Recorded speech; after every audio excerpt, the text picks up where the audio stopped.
ቅድስት ቅድስት ወሰማዕት አርሴማ ቅድስት ቅድስት ወሰማዕት ወሰማዕት ወሰማዕት ወሰማዕት ወሰማዕት ሰማዕት አርሴማ ቅድስት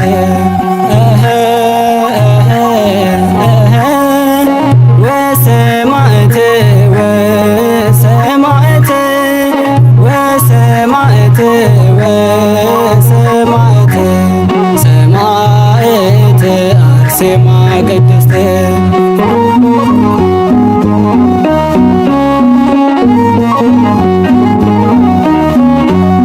የአምላክ ሙሽራ ነሽ ቅድስት አርሴማ ገድልና ጽናትሽ በዓለም የተሰማ የድል አክሊላት ጌታ አቀዳጅቶሻል ትውልዱ በሙሉ አርሴማ ይልሻል። ወሰማዕት ወሰማዕት ወሰማዕት ወሰማዕት ሰማዕት አርሴማ ቅድስት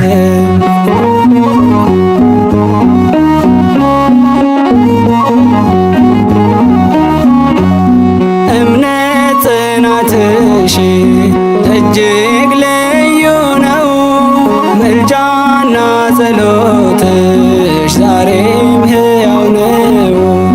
ጠላት ይርቀናል ስምሽን ስንጠራ አምነን ስንወጣ ዘወትር ካንቺ ጋር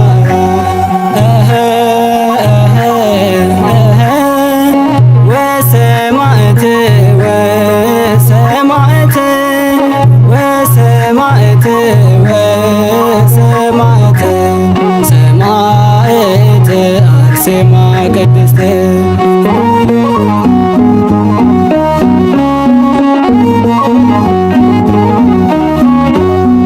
እግዚአብሔር ለስሙ ምስክር ያረገሽ ሰማዕቷ አርሴማ እጅግ ልዩ ነሽ። የወንጌልን ፍሬ ለዓለም አፍርተሻል በጽኑ ተጋድሎ ለአምላክ ታምነሻል። ወሰማዕት ወሰማዕት ወሰማዕት ወሰማዕት ሰማዕት አርሴማ ቅድስት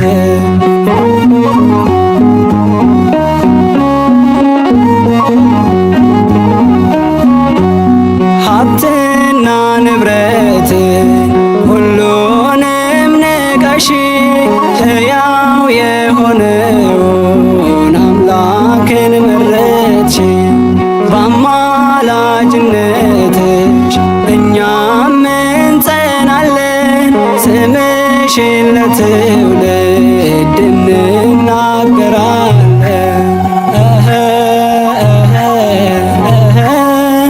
ወሰማዕት ወሰማዕት ወሰማዕት ወሰማዕት ሰማዕት አርሴማ ቅድስት አርሴማ ቅድስት ቅድስት ወሰማዕት አርሴማ ቅድስት ቅድስት ወሰማዕት ወሰማዕት ወሰማዕት ወሰማዕት ወሰማዕት ሰማዕት አርሴማ ቅድስት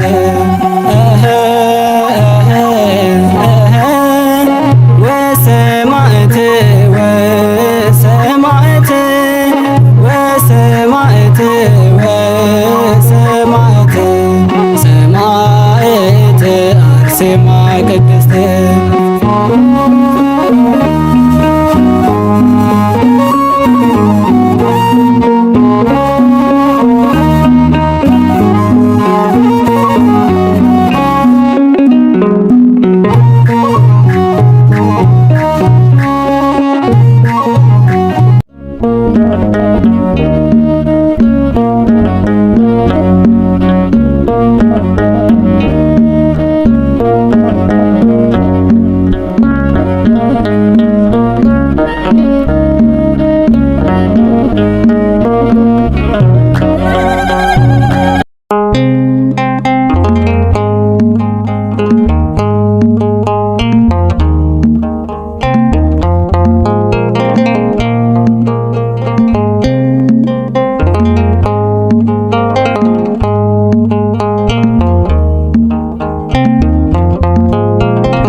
የሁላችንና ሰማዕቷ አርሴማ ክብርሽ የበዛ ነው ከጠላት መሸሻ በምልጃሽ ላመነ መጠለያ ዋሻ የአምላክ ሙሽራ የተመላሽ ግርማ የሁላችንና ሰማዕቷ አርሴማ ክብርሽ የበዛ ነው ከጠላት መሸሻ በምልጃሽ ላመነ መጠለያ ዋሻ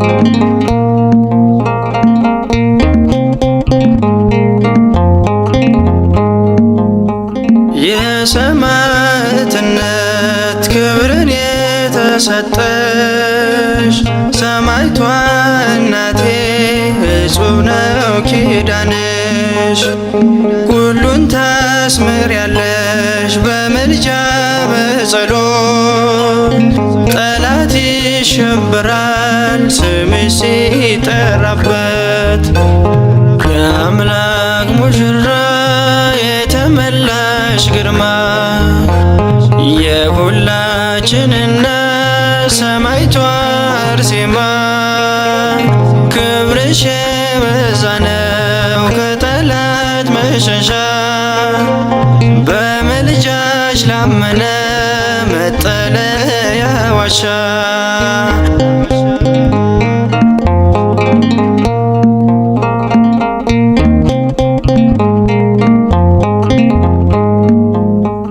ሀብትና ንብረቱን ሁሉንም ንቀሻል የምድሩንም ሳይሆን የላዩን መርጠሻል ለዘመኑ ትውልድ የተሰጠሽና እጹብ ነው ኪዳንሽ ላመነብሽ በእውነት የአምላክ ሙሽራ የተመላሽ ግርማ የሁላችንና ሰማዕቷ አርሴማ ክብርሽ የበዛ ነው ከጠላት መሸሻ በምልጃሽ ላመነ መጠለያ ዋሻ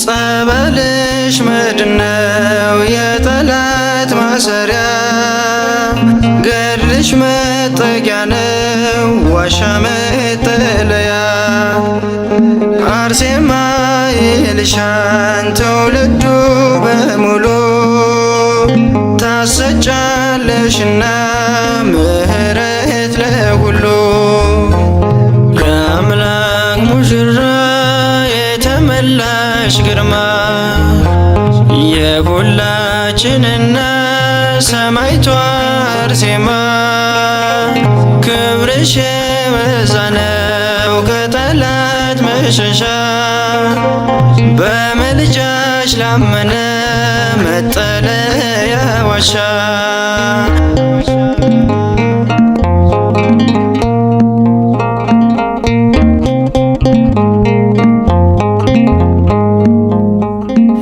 የዘንባባሽ ቅጠል ነፍስ ያለመልማል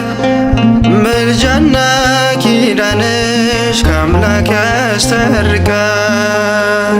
ሰማዕቷ አርሴማ የምህረት እናት ምልጃሽ ከልለን ከዚህ ዓለም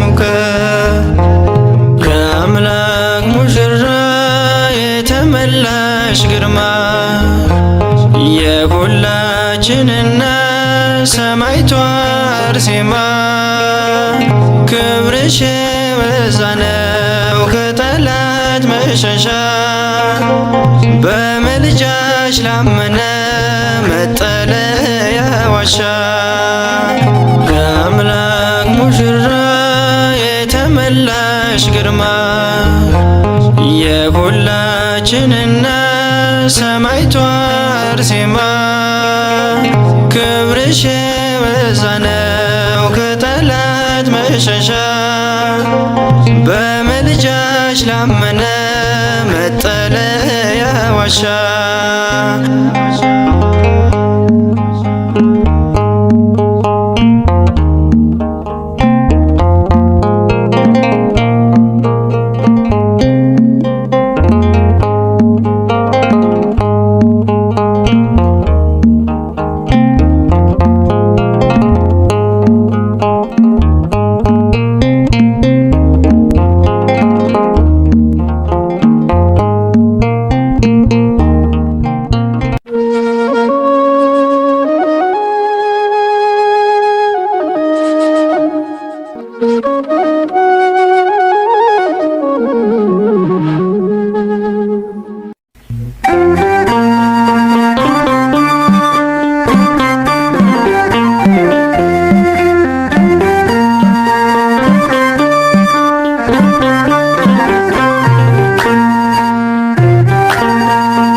ትናቀኛለህ። ሰማዕቷ አርሴማ ደጓ እናቴ እጠራሻለሁ ግቢ ከቤቴ ለክብርሽ እዘምራለሁ በምልጃሽ ተፈውሻለሁ ውለታሽ አለ በሕይወቴ አርሴማ ደጓ እናቴ ለክብርሽ እዘምራለሁ በምልጃሽ ተፈውሻለሁ ውለታሽ አለ በሕይወቴ አርሴማ ደጓ እናቴ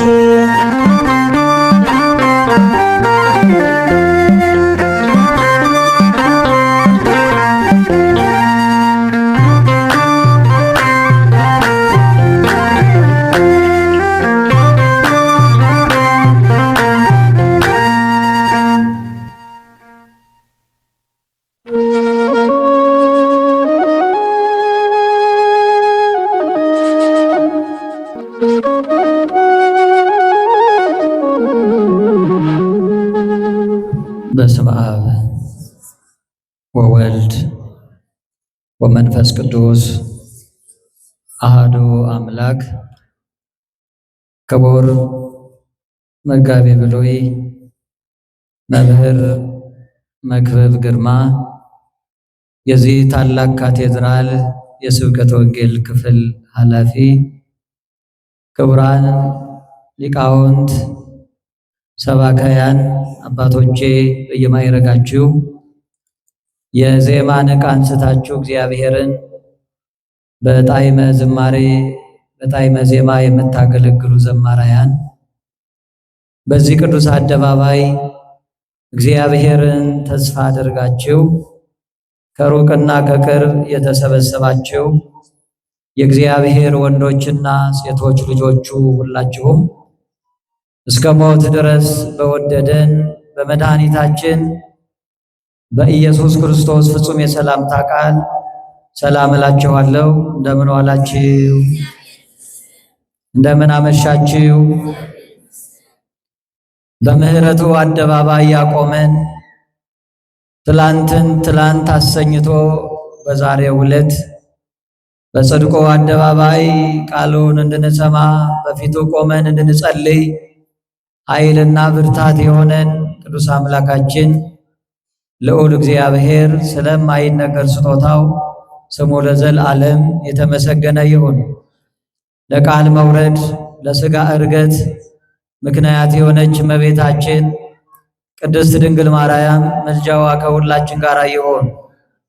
ቀኑን ሙሉ የጠበቀን ሌሊቱን አሳልፎ ዛሬ ላልነው ዕለት ያደረሰን ደግሞም ቀኑን በምሽት የተካልን በተለይም በዚህ ሰዓት በተወደደው ጊዜ ለውድ ልጆቹ ቃሉን ሊልክልን በቃሉ ሊያሳርፈን በጣዕመ ዝማሬው ሊባርከን የጠራን ቅዱስ አምላካችን እግዚአብሔር ስለማይነገር ስጦታው ስሙ ለዘላለም የተመሰገነ ይሁን። አንደበት ያለው ሁሉ ለእግዚአብሔር ክብር በእልልታ ደግሞም በእጆቻችን በጭብጨባ ለክብሩ እልልታና ጭብጨባ መሥዋዕት የከንፈር መሥዋዕት ደግማችሁ አመስግኑት እግዚአብሔርን። ስሙ ለዘላለም የተመሰገነ ይሁን።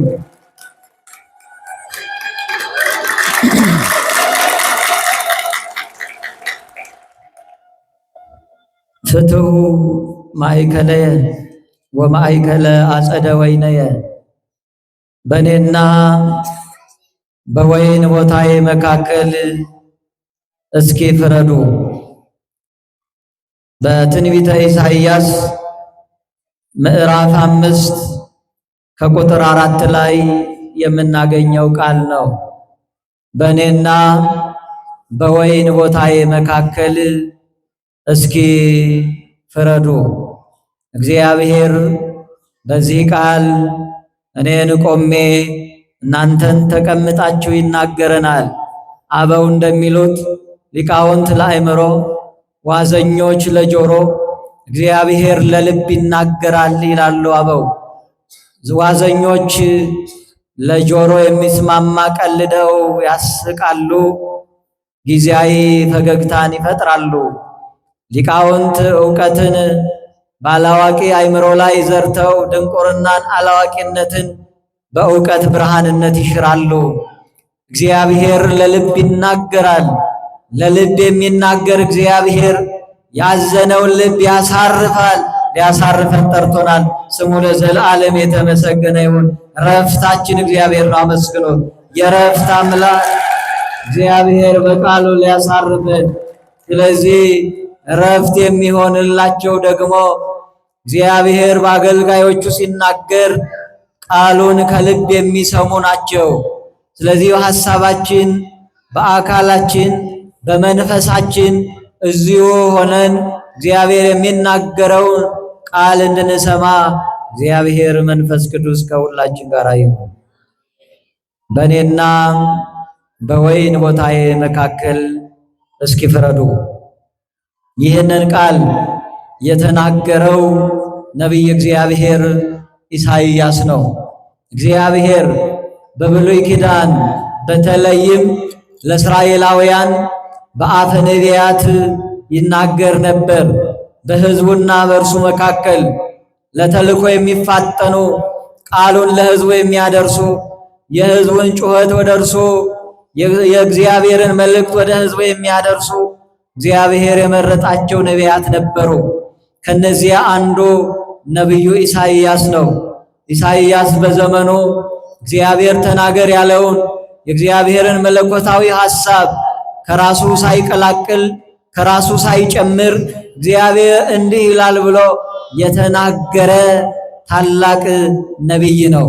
ስለዚህ እንዲህ ብሎ ጀመረ። ቁጥር 1 ላይ አሁን ስለ ወዳጄና ስለ ወይን ቦታው ለወዳጄ ቅኔ እቀኛለሁ። ለወዳጄ በፍሬያማው ኮረብታ ላይ የወይን ቦታ ነበረው። በዙሪያው ቆፈረ፣ ድንጋዮችን ለቅሞ አወጣ። ነቢዩ ኢሳይያስ ወዳጄ ብሎ የተቀኘለት በተራራው ላይ በኮረብታው ላይ እነሆ ርስት ነበረው አለ። ነቢዩ ኢሳይያስ ወዳጄ ብሎ የጠራው የእርሱ ወዳጅ በተራራ ስፍራ ርስት አለው። ይህ ተራራ የለሰለሰ መሬት አይደለም። ስለዚህ ርስቱ የሆነውን ተራራ አትክልት ሊተክልበት የወይን አትክልት ሊተክልበት አሰበ።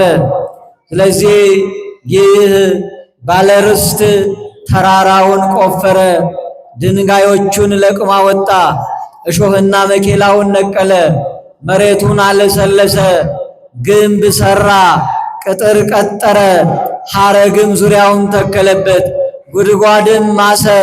ጉድጓድ ሐረግና ቅጥሩ ከአራዊት ከእንስሳት እንዲከላከልለት ጉድጓድ መቆፈሩ ወይን ይጨመቃልና ወይኑ ፍሬ ሲያፈራለት ከወይኑ ፍሬ በጉድጓዱ ጨምቆ ለራሱ ደግሞም ለገበያ የሚሆነውን የመጨረሻውን ምርት በጉድጓድ ያዘጋጅ ዘንድ ይህን አደረገ። ስለዚህ ይህ የወይን ባለቤት የኢሳይያስ ነቢዩ ወዳጄ ብሎ የጠራው በዚያ ባለሰለሰው መሬት ላይ ቅጥር በቀጠረለት ግንብ በሰራለት ሐረግ በተከለለት በዚያ በተመቸውና በለሰለሰው መሬት ላይ ውድ የሆነ የተመረጠ ወይን ገዝቶ ተከለ ይላል። ስለዚህ ገበሬ መሬቱን አለስልሶ ዘርቶ በዚያው አይጠፋም። የዘራውን ዘር መብቀሉን ያረጋግጣል፣ ውሃ ያጠጣል፣ አረሙን ይነቅላል፣ ይኮተኩታል። ስለዚህ የዚህ የወይን ባለቤት እንዲሁ አደረገ። ወይኑን ተከለ፣ ውሃ በማጠጣት ነው ፍግ በማድረግ በመኮትኮት አረሙን በመንቀል ወይኑን አሳደገው። ጠዋትም ማታም እየተመላለሰ ከአትክልቱ ስፍራ ከዚያ ከደከመበት ሳይለይ ወይኑን አሳደገው። ወይኑም ዘለላው እጅግ ያማረ አበባ ያበበ ሆነ ይላል። አላችሁ። እግዚአብሔር ከሁላችን ጋር ይሁን። አደራ እንዳትሄዱ እሺ። እግዚአብሔር ከሁላችን ጋር ይሁን። ወይኑ እጅግ ውብ ሆነ፣ ብዙ ተደከመበት። ስለዚህ የወይኑ ባለቤት ደግሞ ውሃን የሚያመጣው የተከለው ተራራ ላይ ነው። ከተራራው ጥግ ያን አቀበት ነጭ ላብ ጠብ እያደረገ በብዙ ድካም ጉልበቱ እስኪብረከረክ ድረስ ዕለት ዕለት እየተመላለሰ ውሃ ጠጥቶታል።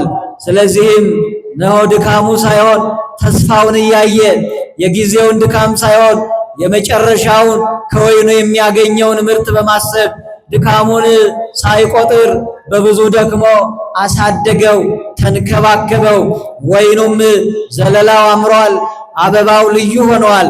ስለዚህ ከዚህ በኋላ የፍሬ ጊዜ ነውና ጥቂት ጊዜ ትቶት ፍሬውን ሊለቅም፣ ፍሬውን ሊጨምቅ፣ ወይኑን ሊጨምቅ፣ የድካሙን ሊያገኝ ገንዘብ የከፈለበትን ጉልበት ያፈሰሰበትን በውድ ዋጋ በውድ ድካም የተንከባከበውን ወይኑን ለመጭመቅ ጥቂት ጊዜ ዘግይቶ ወደ አትክልቱ ስፍራ መጣ ይላል።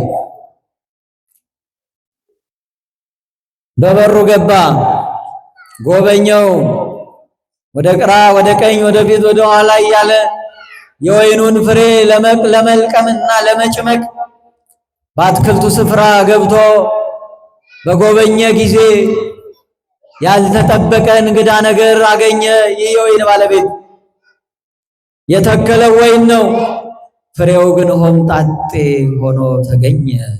ያሳዝናል። የሚነግድ ነጋዴ መጋዘን ቆልፎ በጥቂቱ እየቆየው ቸረችራለሁ ብሎ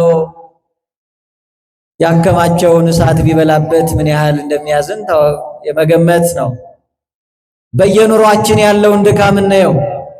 ለነገ ያልነው ዛሬ ሲበተን፣ ተስፋ ያደረግነው እንደ ጉም አልጨበት ሲል፣ ለብዙ ዓመታት የደከምንበት መጨረሻው ሲበላሽ፣ አንዳንዱ ገመድ አቀብሉኝ ለማለት ይቃጣዋል። አንዳንዱ ከሰው ተለይቶ አኩርፎ በር ይቆልፋል። የድካሙን ያላገኘ ሰው ብስጩ ይሆናል። ይህ የወይን ባለቤት ዞር ብሎ ወይኑን ሲጎበኝ መራራ ፍሬ ሆምጣጤ አፍርቷል። ተደነቀ። የተከለው ወይን ነው። የደከመው ለብዙ ወራት ነው። ውሃም አላጎደለም። ስለዚህ ዙሪያውን አትክልቱን ቢጎበኘው አንድም ወይን የለም። ፍሬው ሆምጣጣ ሆኖ ተገኘ። ታዲያ በዚህ ታሪክ ውስጥ የወይኑ ባለቤት ጎድሏል ወይስ ወይኑ ራሱ ጎድሏል? እስኪ ንገሩኝ። የሰማችሁ ንገሩኝ። ማን ጎደለ? ወይኑ ጎደለ ወይስ የወይኑ ባለቤት ለወይኑ ያጎደለው ነገር አለ? ማን ጎደለ? አታጉረምርሙ፣ በደንብ ተናገሩ። ማን ጎደለ? ወይኑ ጎደለ። ስለዚህ ይህ የወይን ባለቤት ጠዋት ማታ ሲመላለስ፣ በተራራ ላይ ሲደክም፣ በከተማው ጥግ ያሉ በከተማ የሚኖሩ ሰዎች ያዩት ነበር። ወደ እነርሱ ወጣና እነሆ እናንተ በይሁዳ የምትኖሩ የይሁዳ ሰዎች፣ በኢየሩሳሌም የምትኖሩ የይሁዳ ሰዎች ሆይ ለወይኔ ያላደረግኩለት ምን አለ? ከዚህስ ሌላ አደርግለት ዘንድ የሚገባኝ ምንድን ነበር? ፍትሑ ማእከለ ወማእከለ አጸደ ወይኔ፣ በእኔና በወይኔ ስፍራ ወይም በእኔና በወይኔ መካከል እስኪ ፍረዱ። አይታቸዋል ድካሜን፣ ፍረዱኝ አለ። አዎ አላጎደለም። ውሃ ማጠጥተዋል፣ ኮትኩቶታል፣ ደግሞም አረሙን ነቅሎለታል፣ ቀድሞውንም መሬቱን አለስልሰዋል። የወይኑ ባለቤት አንዳች አላጎደለም፣ ወይኑ ጎድሏል እንጂ። ቀጠለና አሁን አለ በወይኔ ላይ የማደርገውን እነግራችኋለሁ። ቅጥሩን እነቅላለሁ፣ አጥሩን አፈርሳለሁ። እንደቀደመው አራዊት የሚሰማሩበት ክብር የሌለው እሾህና መኬላ የሚበቅልበት ስፍራ ይሆናል።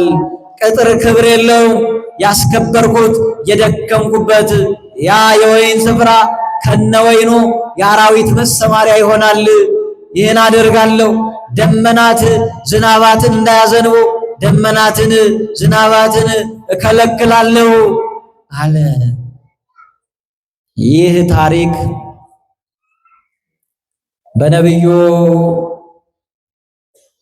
ኢሳይያስ የተነገረ ቅድመ ዓለም ማነው ዓመተ ዓለም ብለን በምንጠራው ዘመን ክርስቶስ ሳይወለድ በዓመተ ዓለም በጨለማው ዘመን በዘመነ ነቢያት እግዚአብሔር በነቢዩ የተናገረው ቃል ነው። ይሄ ምሳሌያዊ ነው፣ ምስጢራዊ ነው። የወይን ባለቤት የተባለው ነቢዩ ኢሳይያስ ወዳጄ ብሎ የጠራው የወይኑ ባለቤት የሰራዊት ጌታ ቅዱስ እግዚአብሔር ነው። የወይኑ ስፍራ የተባለው ተራራው ቤተ እስራኤል ነው። የደስታው አትክልት የተባሉት የይሁዳ ሰዎች ናቸው። እዚያው ላይ ተተርጉሟል። ታዲያ እግዚአብሔር ወይን የተባሉት እስራኤል ምን አይነት ፍሬ አፍርተውበት እንዲህ ተማሮ በነቢዩ ተናገረ ብንል ነገርን ከስሩ ማንሳት ተገቢ ነውና እስራኤል ማለት አብርሃም እግዚአብሔር ከጣዖት ምድር ሲጠራው የተጠራ ሕዝብ ነው። ዘርህ እንደ ሰማይ ከዋክብት እንደ ባህር ዳር አሸዋ ይበዛል። ዘርህ የአሕዛብን ደጅ ይወርሳል የተባለ ወደማሳይ ምድር ውጣ ብሎ እግዚአብሔር መሐላ የማለለት ቃል ኪዳን የገባለት ለአብርሃም ቢሆንም በአብርሃም በኩል የተጠራ ሕዝበ እግዚአብሔር ሊባል ሕዝብ ሊሆን የተመረጠ እግዚአብሔርን አብርሃምን ታዞ ከወጣ በኋላ በእርጅና ዘመኑ እንደ ተስፋው ቃል ከሰራተኛው ከአጋር ቸኩሎ ቢወልድም የእግዚአብሔር በረከት የእግዚአብሔር እነሆ በረከት በሚስቱ በሳራ በኩል ነውና በእርጅና ዘመኑ ይስሐቅን ሰጠው ይላል። እግዚአብሔር ያለ ጊዜ ገደብ የሚሰራ ሁሉን ማድረግ የሚችል ጌታ ነው። ስሙ ለዘላለም የተመሰገነ ይሁን። እግዚአብሔር ዘመናት አይጋርዱትም፣ ጨለማ አይጋርደው። እግዚአብሔር አቅም አያንሰው፣ ሲሰራ ይሰራል። እግዚአብሔር ዝም ካለ ዝም ይላል፣ ሲሰራ ይሰራል። እንደ ሰው ቀመር እንደ ሰው ጊዜ እግዚአብሔር አይገደብም። ሁሉን የሚሰራ ጨለማውን የሚያልፍ ውቅያኖስን የሚሻገር ከጭራ በቀጠነ ነገር ላይ የሚራመድ ጌታ ነው። ክብር ይሆንለት። ይችላል የኛ ጌታ በእርጅና ዘመኑ ተስፋውን አስቦ ቃሉን ጠብቆ እግዚአብሔር አብርሃምን በልጅ ባረከው። ሳራ 90 ዓመት አልፏታል። ልማድ አንስት ተለይቷታል። ሙቀት ልምላሜ ርቋታል። መውለድ ሳይሆን መሞትን በምትጠብቅበት ዘመን እግዚአብሔር ልጅ ሰጣት። አመስግኑ። ክብር ለእግዚአብሔር። ይችላል የኛ ጌታ። ተቆረጠ የተባለውን የሚቀጥል አምላክ ነው ያለ። ጨለመ የተባለውን አበቃ የተባለውን ነገር እንደገና የሚሰራ ጌታ ነው ያለ። ኧረ አመስግኑት ይሄን አምላክ። ስለዚህ እስራኤል ማለት ከዚህ ከአብርሃም መጠራት ጀምሮ የተጠራ ሕዝብ ነው። ስለዚህ መሐላው ስምምነቱ እስራኤል የእግዚአብሔር ሕዝብ ሊሆን እግዚአብሔር የእስራኤል አምላክ ሊሆን በአምላክነቱ ሊጠብቅ በአምላክነቱ እንደ አባትነቱ ልጆቹን እስራኤልን ሊንከባከብ ሊጠብቅ እስራኤልና እግዚአብሔር መሐላ ስምምነት አላቸው። እግዚአብሔርም ወይኑ ለተባሉ ለእስራኤል አንድም ቀን አላጎደልም። እስራኤል በጠላት ስትከበብ አሕዛብ ሰይፍ ስለው እስራኤልን ሲከቡ እግዚአብሔር በክንደ ብርቱ እስራኤላውያን ላይ አድሮ ጠላቶቻቸውን በአንድ ጀንበር እየመታ እስራኤል የድል ጭፈራ እስራኤል የድል ዝማሬ እየዘመሩ ወደ ከተማቸው ሲዘልቁ ጠላቶቻቸው ግን በተራራና በሜዳ ያሞራ ሲሳይ ሆነው ይቀሩ ነበር። እግዚአብሔር ይህን እያደረገ እስራኤልን ጠበቀ። ያን የመከራውን ዘመን በረሃብ ምክንያት ዮሴፍን በመሸጥ በኃጢአት ምክንያት የመጣውን የረሃብ ዘመን ለማለፍ ወደ ግብፅ የወረዱ እስራኤል በዚያ ቁጥራቸው የበዛ እስራኤል የግብፅን ፒራሚድ እንዲገነቡ ያለ ደሞዝ ጭቃ እንዲያቦኩ የግብፅን ፒራሚድ በመገንባት ጡብ እንዲሰሩ ያለ ደሞዝ መከራ የተጣለበትን ያን ሕዝብ የሚወለድ ወንድ እስራኤላዊ ወንድ ዕብራዊ እንድታፍኖ እንዲገደል የሞት አዋጅ በጨካኙ ፈርዖን በእስራኤል ላይ በታወጀ ዘመን የመውለጃዋ ጊዜ የደረሰ ራሔል ጭቃን በማሙካት ሳለች ምጥ ቢመጣባት ልጆችን እስክወልድ አሳርፎኝ ብትል በጅራፍ እየገረፉ እንዲያውም ልጆችሽን በጭቃው ላይ ርገጪ ደሙ ለጡቡ ጥሩ ነው ያጠብቀዋል ብለው የጭካኔ እርምጃ በወሰዱ ጊዜ ራሔል እንባዋን ወደ እግዚአብሔር ረጨች። የአብርሃም የይስሐቅ የያዕቆብ አምላክ እግዚአብሔር በዙፋን የለህምን? በሕዝብ ላይ የሚሆነውን መከራ አታይምን? ወይስ ጩኸታችንን ጆሮዎች አይሰሙምን? ዓይኖችስ መከራችንን አያዩምን? እስከ መቼ በመከራ እንኖራለን? እንዲህ ያለ ሐዘን ገጥሞናል ብላ ወደ እግዚአብሔር ረጨች። እግዚአብሔርም የራሔልን እንባ ተመለከተ ይላል። ክብር ለአምላካችን ይሁን። እንባችንን ተመለከተ። እግዚአብሔር የኢትዮጵያን እንባ ይመልከትላት። እግዚአብሔር በመከራ ያሉትን መከራቸውን ይመልከት። አሜን በለው። ምድራችን ታውካለች። ኢትዮጵያ ሰላም ናፍቋታል። በየስፍራው የስቃ ድምጾች፣ የሐዘን እንጉርጉሮች፣ የመከራ ድምጾች በምድረ ኢትዮጵያ ላይ በዝተዋልና እግዚአብሔር ራሔል ኢትዮጵያን ይመልከታት። ወገኖቼ አሜን በሉ። ራሔልንና እንባዋን እግዚአብሔር ተመለከተ። ስለዚህ ቃል ኪዳኑን አሰበ። አባት ነው አምላክ ነውና እግዚአብሔር እስራኤልን ሊታደግ ደካማ የሚመስለውን ሙሴን አስነሳ። ታሪኩ ረጅም ነው። ስለዚህ ፈርዖን አልለቅም ብሎ በእስራኤላውያን ላይ ቢበረታታ እግዚአብሔርን ቢገዳደር እስራኤልን ነው አልለቅም ቢል እግዚአብሔር በግብፅና በፈርዖን ላይ በግብፃውያን ላይ 10 መቅሰፍት አወረደ። እምቢ ያለ ፈርዖን ያን ጊዜ እግዚአብሔር በታላቅ የማዳን ስራው ሞተ በኩር እስራኤል እንዳያገኝ የበጉን ነውር የሌለበት ጠቦት በግ በበራቸው መቃን እንዲቀቡ ስጋውን እንዲበሉ አዘዘ። ይህን አደረጉ። ሞተ በኩር ግብፃውያንን ሲጨርስ እስራኤልን ግን አለፋቸው። ክብር ለአምላካችን ይሆን። ሞት አለፋቸው። ሞት ይለፈን፣ መከራ ይለፈን። አሜን በሉ። ሞት ይለፈን፣ መከራ ይለፈን፣ ሐዘን ይለፈን። ደስታ በሕይወታችን እረፍት ለነፍሳችን ያደርግልን። መድኃኔዓለም ስሙ ለዘላለም የተመሰገነ ይሁን። ሞት አለፈው እስራኤልን። በታላቅ ክንዱ እግዚአብሔርን የሚገዳደር ማንም የለም። እግዚአብሔር የሾመው ፈርዖን በእግዚአብሔር ላይ አመፀ። እግዚአብሔር እሰ ንጉሥ ውእቱ ቅድመ ዓለም ወገብረ መድኃኒተ በማእከለ ምድር። እግዚአብሔር የዘመናት ንጉሥ፣ ዓለምን ሳይፈጥር ንጉሥ፣ ዓለምን ፈጥሮ ንጉሥ፣ ዓለምንም አሳልፎ ለዘላለም የሚኖር ንጉሥ፣ ለሁላችን መድኃኒት ቀራንዮ ላይ ያደረገ የዘላለም ንጉሥ፣ የሚሽርና የሚሾም የሚያከብርና የሚያዋርድ፣ ለባለ ስልጣናት ስልጣንን፣ ለባለ ጸጎች ሀብትን፣ ለባለ አእምሮዎች እውቀትን፣ ለባለ ጉልበትን የሚሰጥ የሁሉ ጌታ ይሰግድ ሁሉ ምድር ወለከ ይትቀነይ ኩሉ ንስሐት። ጉልበት ሁሉ የሚሰግድለት አንደበት ሁሉ የሚገዛለት ጌታ እግዚአብሔር የዘላለም ንጉሥ ነው። ስሙ ከፍ ይበልለት። ከእርሱ ሌላ ንጉሥ የለም። ፈርዖን እምቢ አለ። እግዚአብሔር ክንዱን አሳየው። ሙሴ ሕዝቡን እየመራ በኤርትራ ባህር አጠገብ ደረሱ። ከፊት ባህር ሞልቷል።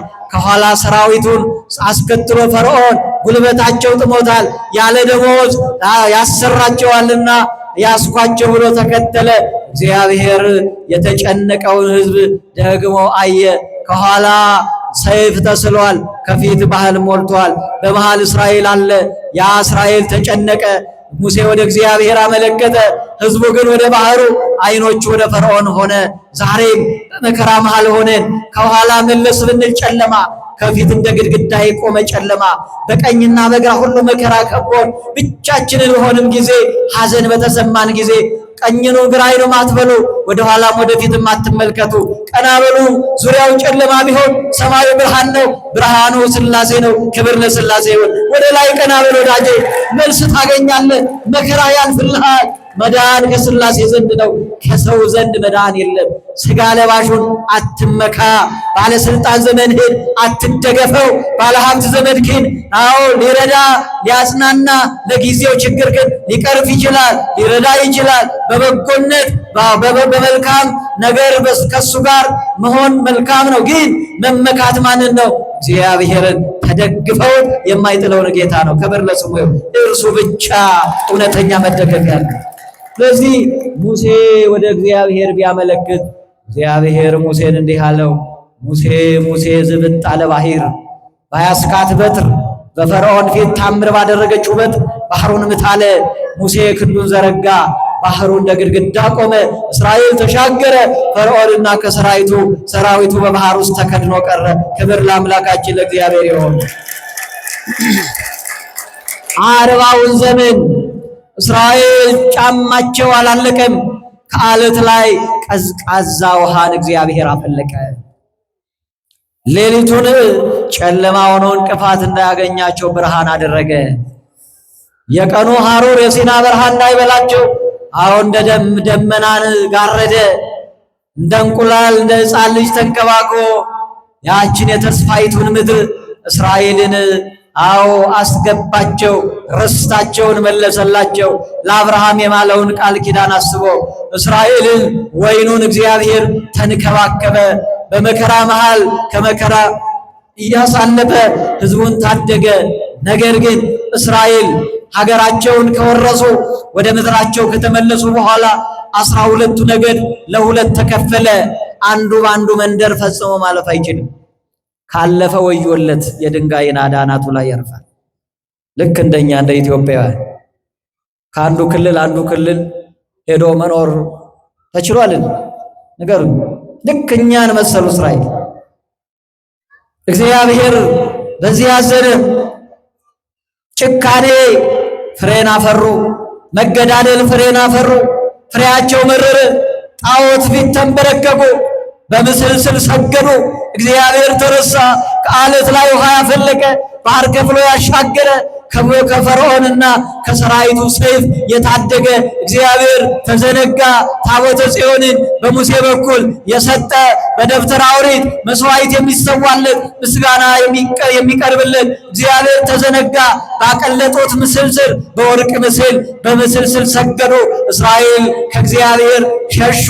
ነቢያትን መልእክተኛ አድርጎ ከጥፋት እንዲመለሱ ቢልክላቸው እስራኤልን ነቢያትን በመጋዝ ሰነጠቁ፣ በድንጋይ እየወገሩ እግዚአብሔርን በመልእክተኞቹ አቃለሉ። መልእክተኛውን መናቅ ላኪውን መናቅ ነው። መልእክተኞቹ ነቢያትን ንቀዋል፣ በመናቃቸው እግዚአብሔርን ንቀዋል።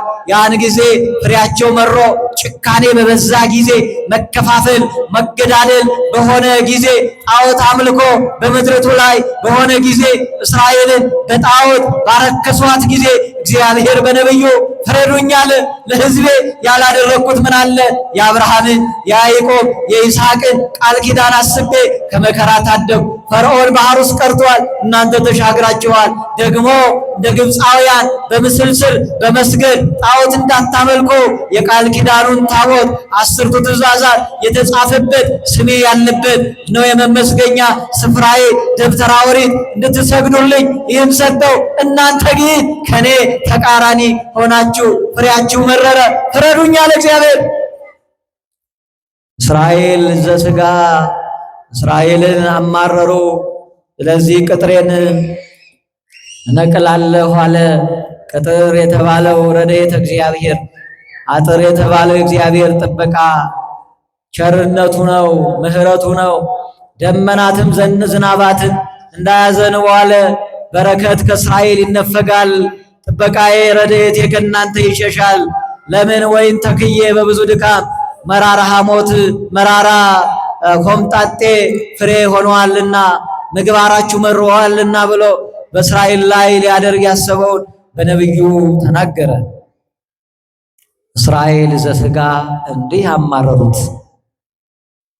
ረድኤቱንም አስቀርቶ 70 ዘመን እስራኤልን አሳልፎ ለባቢሎናውያን ሰጥቶ ሲቀጣቸው አይተናል።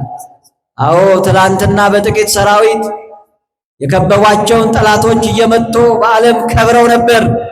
ኋላ ግን ረድኤተ እግዚአብሔር ሲለይ፣ ክንዳቸው እግዚአብሔር ሲለይ፣ ሺውን በሰምሶን ክንድ ላይ አድሮ የጣለ እግዚአብሔር ሲለይ 30,000 ሰራዊት ከእስራኤል ሲወድቅ አይተናል በመጽሐፈ ሳሙኤል ላይ። በተለያየ ዘመን እግዚአብሔር ሲርቀው እስራኤል ይመታል። ስለዚህ በዚህ መልኩ መራራ ፍሬ በማፍራት እስራኤል እግዚአብሔርን አማረሩት። እስራኤል ዘነፍስ የተባለ ደግሞ የወይኑ ስፍራ ዓለም ነው። ይህ ዓለም ወደ አዲስ ኪዳን ዓለም የወይን ስፍራ ነው። ወይን የተባለ የሰው ልጅ ሁሉ ነው። ለኛ በአዲስ ኪዳን ለተጠራን እስራኤል ዘነፍስ ለተባል እግዚአብሔር ምን አጎደለ? በአዳም በኩል ሞት ቢያገኘን፣ በሔዋን አለመታዘዝ መርገም ቢሆንብን፣ በመንጸፈ ደይን በሲኦል ነፍሳችን ብትጣል፣ ከዚህ መከራ ሊያድንን የበረታ ክንድ ከምድር ቢጠፋ፣ ነቢያቱ እንኳን ለሰው ለራሳቸው እንኳን መትረፍ ባልቻሉበት፣ እነ ሙሴም በናባው ተራራ በመቃብር በቀሩበት በዚያን ዘመን ነቢያት ጽድቃችን እንደ መርገም ጨርቅ ተቆጠረ እስኪሉ ድረስ ሞት በሰው ልጆች ላይ ሰለጠነ እንዳለ መጽሐፍ። ሕዝብ ዘይነብር ውስተ ጽልመት፣ ሕዝብ ሁሉ በጨለማ ውስጥ ተጣለ ከአዳም በደል የተነሳ። ነገር ግን እግዚአብሔር አዳም ቢበድለው ያለ ተስፋ አልተወው፣ አድንሃለሁ የሚል ተስፋ ሰጥቶታል። ተስፋውን ነቢያት በትንቢት ከፍ አድርገው ገልጠውታል።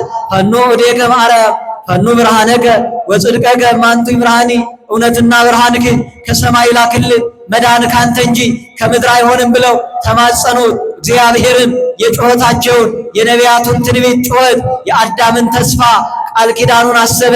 ስለዚህም እግዚአብሔር አለ ነቢዩ ኢሳይያስ እግዚአብሔር ከሰማይ ወደ ምድር ተመለከተው፣ የሚያግዝ አልነበረም፣ የሚረዳ አልተገኘምና ተደነቀው። የገዛ ክንዴ መድኃኒት አመጣልኝ አለ። የአብ ክንዱ የአብ ቀኙ የአብ ኃይሉ አካላዊ ቃል ኢየሱስ ክርስቶስ ተስፋ ትንቢተ ነቢያትን ተስፋ አበውን ሊፈጽም ጊዜው ሲደርስ ቅዱስ ገብርኤልን ወደ ናዝሬት ላከው። ናዝሬት ደቡባዊ ጠረፍ ላይ የእስራኤል ጠረፍ ላይ የምትገኝ የተናቀች ከተማ ናት። ወደ እርሷ ቅዱስ ገብርኤል መጣ። የምስራችን ይዞ ጨለማውን የሚሽር የምስራች፣ ሞትን የሚሽር የምስራች፣ ዓለምን ቀና የሚያደርግ የምስራች፣ የተዘጋውን ገነትን የሚከፍት የምስራች፣ የተከፈተውን ሲኦልን የሚዘጋ የምስራች ይዞ ወደ ናዝሬት መጣ። ናዝሬት ተንቃለች። በተናቀችው መንደር ግን የከበረች በሥላሴ ፊት የተወደደች ወላዲተ አምላክ መብርሃን አለች። ክብር ይግባት። እናታችን አመስግነዋል። ዘርናት እርሷ በእንክርዳዱ ዘመን ዘርናት ድንግል ማርያም፣ አዎ ለቃል ማደሪያ የተመረጠች። ስለዚህ ቅዱስ ገብርኤል ወደ እሷ መጥቶ ተፈሥሒ ፍሥሕት ኦ ምልዕተ ጸጋ እግዚአብሔር ምስሌኪ፣ ጸጋን የተመላሽ ሆይ ደስ ይበልሽ፣ እግዚአብሔር ከአንቺ ጋር ነው፣ አንቺ ከሴቶች ተለይተሽ የተባረክሽ ነሽ አላት። ይህ መልአክ ዘካርያስን በቤተ መቅደስ አብስሯል። ይህ መልአክ እግዚአብሔር ተልኮ ብዙ ብስራት ነግሯል። ይሄኛው ብስራት ግን ይለያል። አዎ መልአክ ዘካርያስ አላምን ቢለው ዲዳ ትሆናለህ ብሎ አንደበቱን ዘግቶት ሄዷል። ዛሬ ግን አልተቻለው። እየተቅለሰለሰ በታላቅ ትሕትና ውሃ ስትቀዳ ወደ ወንዝ እየወረደ አላምን ብላ አዎ መመራመር መንፈሳዊት ናትና ቃሉን መመርመር ይገባታልና በቤተ መቅደስም ወደ ወንዝ ወርዳ ውሃ ስትቀዳ 3 ጊዜ እየተመላለሰ በትሕትና ተናገራት። ለምን? ያቺ ቀዳማዊት ሔዋን ሞትን ሳታመዛዝን ሳትመረምር ሞትን ሰምታ ሞትን ተከትላ ሞት አምጥታለች። ድንግል ማርያም ክፉ ዲያብሎስ ሞት የሚያመጣ ነው ምክር ሐሳብ እንደሚናገር ታውቃለችና እንዴት ያለ ሰላምታ ነው እንዴት ይሆናል ብላ ቅዱስ ገብርኤልን 3ኛ ጊዜ ሲነግራት ጠይቀዋለች። እርሱ ይህ የሚከናወነው በመንፈስ ቅዱስ ረቂቅ ጥበብ ነው፣ ደግሞም የሚሳነው አንዳች የለም ሲላት በእምነት ይኩነኒ በከመ ትቤለኒ ብላ በእምነት ተቀበለች። ያን ጊዜ አካላዊ ቃል ኢየሱስ ክርስቶስ ማኅፀኗን ሰማይ ዓለም አደረገ። ክብር ይግባው የእኛ ጌታ። ሰማይ ዙፋኔ ምድር የእግሬ መረገጫ ናት ያለ ጌታ በምልአተ ዓለም የሚኖር ዓለምን በቃሉ የፈጠረ በጠባብ ደረት በአጭር ቁመት ሊወሰን ይኩነን ያለች ድንግል ማርያም ያን ጊዜ በመንፈስ ቅዱስ ረቂቅ ጥበብ ማኅፀኗን ሰማይ ዓለም አደረገ። ይህ ነገር የረቀቀበት ሊቁ ድንግል ማርያምን ሲያመሰግናት ተፈሥሒ ኦ መኃዘ ፍሥሓ ቡሩክት አንቲ እማንስ ወቡሩክ ፍሬ ከርሥኪ የደስታ መፍሰሻ ሆይ ደስ ይበልሽ የማኅፀንሽ ፍሬ የተባረከ ነው አላት። ለምን? እርሷ መንፈስ ቅዱስ ጠብቋታል። የአዳም በደል ጥንተ አብሶ እርሷ ላይ ሲደርስ አቅም አላገኘም። ከአዳም ወደ ልጆቹ ተላልፏል። ከዚህ በደል አብርሃም፣ ይስሐቅ፣ ያዕቆብ ከነቢያት ማንም ሊድን አልቻለም። ድንግል ማርያም ላይ ሲደርስ ቆረጠላት። ሊቁ ቅዱስ ያሬድ አንጽሖ ሥጋ ቀድሶ ኪያሃ ሀደረ ላዕሌሃ አለ። በቆሸሸ ቤት የማያድር ንጹሐ ባህሪ ጌታ ስለሆነ አነጻት፣ ቀደሳት፣ ጠበቃት። ክብር ይግባው አምላካችን ሥላሴ ድንግል ማርያምን ለዚህ ታላቅ መለኮታዊ ጥበብ አዘጋጃት። ስለዚህም በቤተልሔም ዋሻ በከብት ያለን እያድገክሙ እጓለ ማውጣት ሆኑ ወላጆች እንደሌላቸው ልጆች አልተዋችሁም። በመስቀል ላይ አምጥቼ ወልጃችኋለሁ። አባታችሁ ነኝ፣ ልጆቼ ናችሁ። ከኃጢአት ርቃችሁ በቅፌ ረፉ ብሎናል። አንደበቴን ያከናወነ እግዚአብሔር አብ፣ እግዚአብሔር ወልድ፣ እግዚአብሔር መንፈስ ቅዱስ ክብሩን ሁሉ እርሱ ይውሰድ። ወስብሐት ለእግዚአብሔር።